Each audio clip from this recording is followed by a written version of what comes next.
Hey, I thought I'd do a quick overview for Way of the Passive Fist. I was given this key by the developer. I actually know someone named Half Coordinated who actually was the accessibility and game design advisor for this game. So I knew about the game pretty much the moment it was announced. However, it was a very hard sell for me. Honestly, standing there and parrying sounds really boring on paper.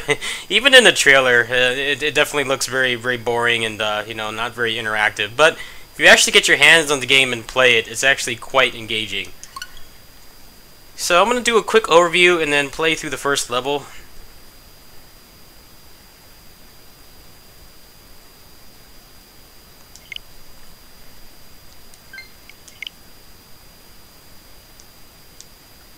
Developers are also really nice people too, so that helps. But it was definitely an unexpected hit for me. I was expecting to be really bored playing it, but I had a lot of fun.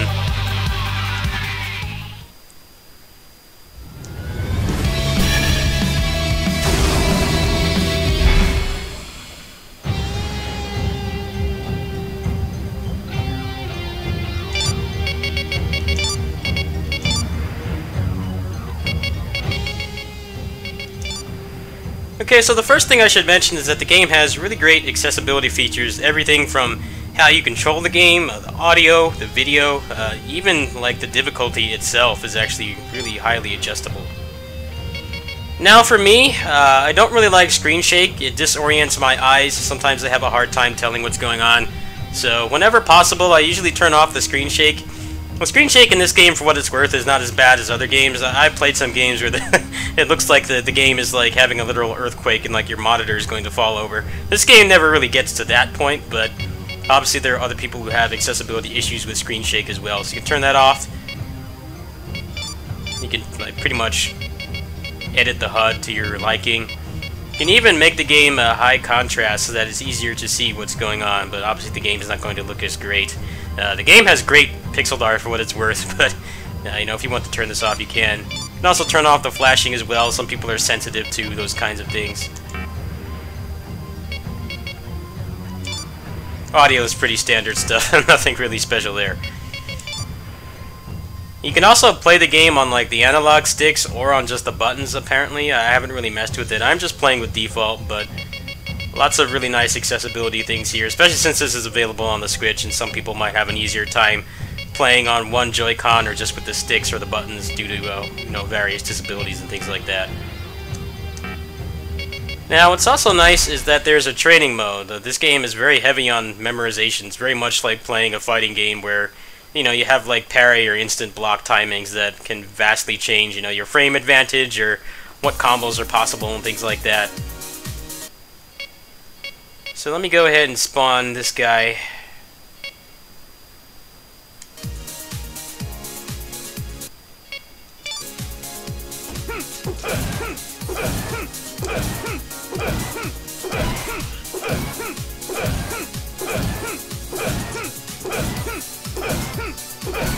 So as you build up your parries, you actually build up meter, and that allows you to do super attacks. Now, there are some enemies that you can only kill with super attacks, but the majority of them will actually just get tired and you can shove them over.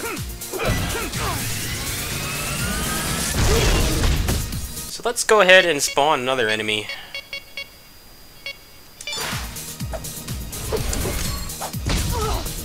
So you also have a dodge button. The dodge button will either dodge an attack or it will throw back a projectile. And some of the enemies have really nice combinations where you'll have to parry one knife and then shoot throw the other one. Let's see if I can find that enemy. Like that. So you only have a parry, a shove, and then a dodge. And R2 is basically your super attack. So let's go ahead and build up some meter here.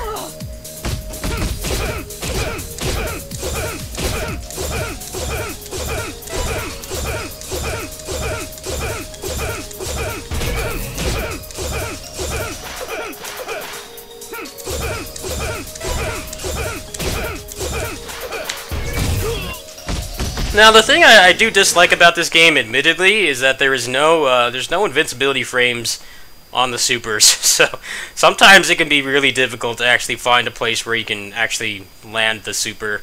I do kind of wish it did have invincibility, because when you miss one of your super attacks, it's very punishing, because you have to basically build up the meter again, and depending on whatever combination of enemies you can fight, that could be very difficult. So if I could change one major thing about this game, it would be to just give you iframes on the super, and that would make it even more rewarding. But right now, you definitely have to think about when and where you can actually land the super.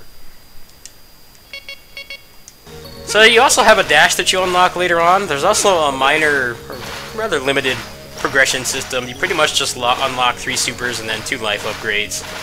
But it's also determined by how well you play. So if you get a lot of gold medals, you'll level up really fast. I actually got a pretty decent amount of gold medals while I was playing.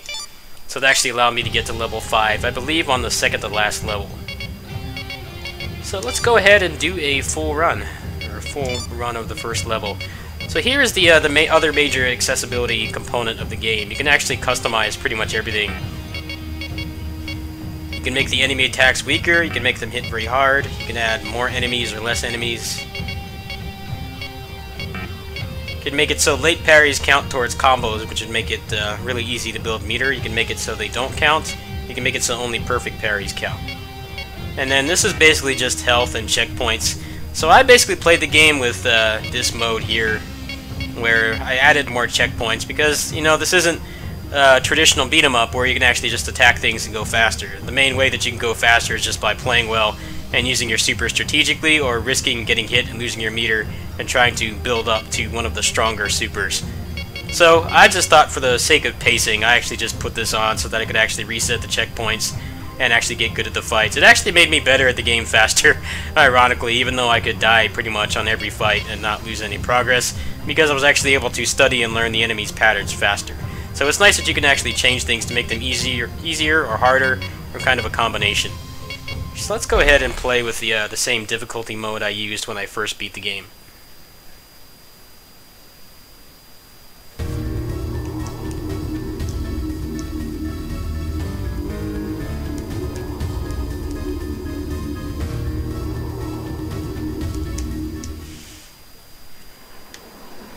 So I've basically explained all the mechanics at this point. There are a lot of palette swap enemies in this game, but they all have different attacks or different rhythm to their attacks. So arguably the palette swaps are more different here than they are in other games. So there's the shove mechanic. Basically the parry or the exhaustion meter is like their health bar.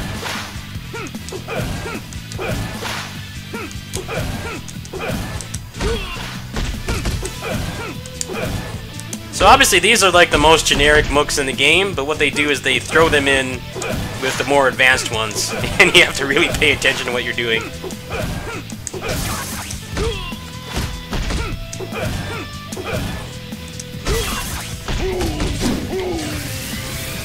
So there's the Gravity Well Super, best one in the game.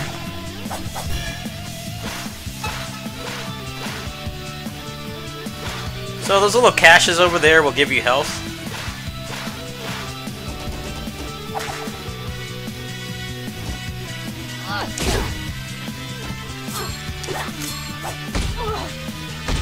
Music's also quite good too. I was pleasantly surprised.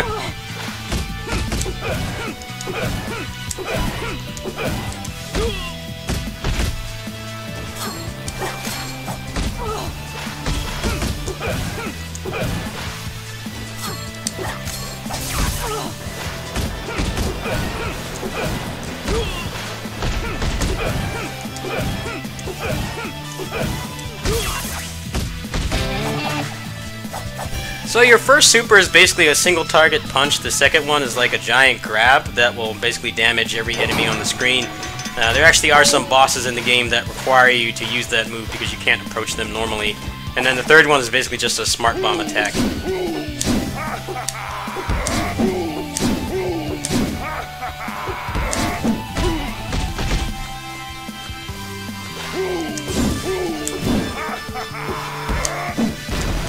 I don't like the grab hitboxes. Sometimes they feel a little weird.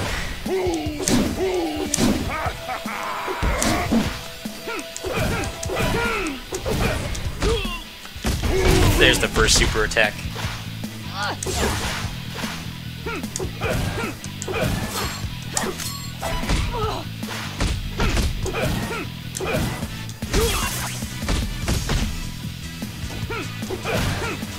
So you're probably wondering why I like this game. It actually is very engaging to play. The problem is that it's kind of boring to watch.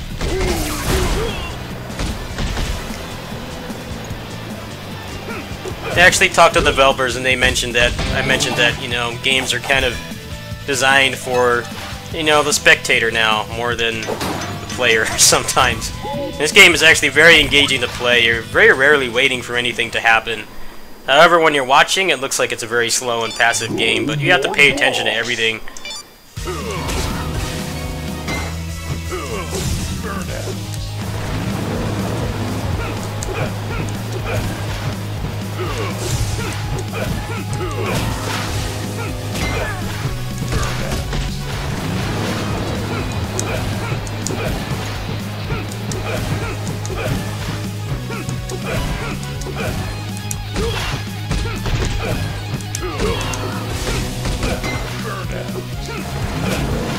This is a pretty bad run already.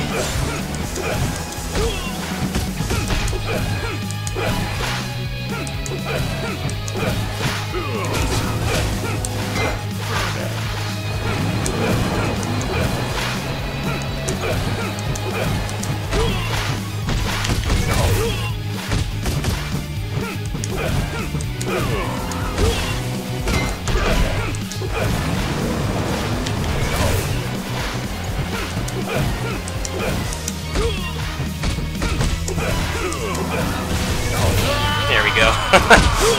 I was trying to charge up for the gravity well, but you definitely, I should definitely mention before I go that positioning and meter management matters a lot in this game. Even if it seems like it doesn't, it actually does matter where you're positioned, because sometimes you can stop a certain enemy from attacking and maybe get into a more ideal position to deal with them. Also, meter management, sometimes you want to just burn your first meter punch to try to get rid of an enemy quickly, and then other times you want to save it up and try to clear the screen. Later on, there are robotic enemies, and since they're robotic, they don't get tired, so the only way you can kill them is with super attacks. So for instance, you want to basically build up your meter on the regular humanoid enemies, and then kill the robotic enemies with the super attack, because otherwise you won't have a means to otherwise. And one of the other strategies is to use the level 2 super, which is the big AoE grab. You want to use that on the robots, because that will both kill the robot and kill, or rather heavily damage, a lot of the other enemies as well, or rather the ones that are, you know, humanoid and have the regular stamina mechanic. Overall, the game's quite fun. There is a lot of other content as well. There's this kind of post-game, post-story mode, where you only have 5 lives and you play through 5 new levels and there's no checkpoints. Apparently originally you could not change the difficulty, but they got a lot of complaints about that because the game is already it's already quite difficult as it is, you know, even with the accessibility features, because you really have to be paying attention at all times. So now you can actually adjust the difficulty here too, since it does add more story content and cutscenes and things like that. They wanted to make sure everybody could actually access and watch those. Now this is a roguelike mode where you can't change the difficulty. I haven't really messed with this yet, but I guess you have to find upgrades and things like that. And it seems like it's pretty difficult. Maybe I'll get to the point where I play that, but for now I'm going to need more practice. So I'll probably put up some more raw gameplay, maybe later this week. I do have some other things I have to take care of, like the One Finger Death Punch 2 review, which will go out probably tomorrow if I can get around to it. And then after that, I think I have a couple other projects I need to work up, or rather finish up as well. So thanks to the developers for giving me this key. Like I said, I was not sold on the concept of this game at all. I thought it looked dreadfully boring, but once I actually got my hands on it and I sat down and played it, it's actually a very enjoyable game. You know, it manages to kind of turn the concept of a beat 'em up on its head, but it actually still has a lot of the same core concepts, especially a lot of the games where positioning and meter management, you know, matters a lot more. So it does have a lot of more, you know, modern, conventional mechanics that we're used to in modern beat-em-ups, but they're used in a different way. It's actually very engaging to play. I believe it's on sale on Steam for $149 right now. This is the Switch version. As far as I know, the training mode is exclusive to the Switch version. It definitely helps quite a bit to learn all the mechanics and nuances of the game. But if you want to play it on PC, I believe it's on sale right now. So I'll go ahead and link to the Steam version if you want to try it out. Thanks for watching. Peace.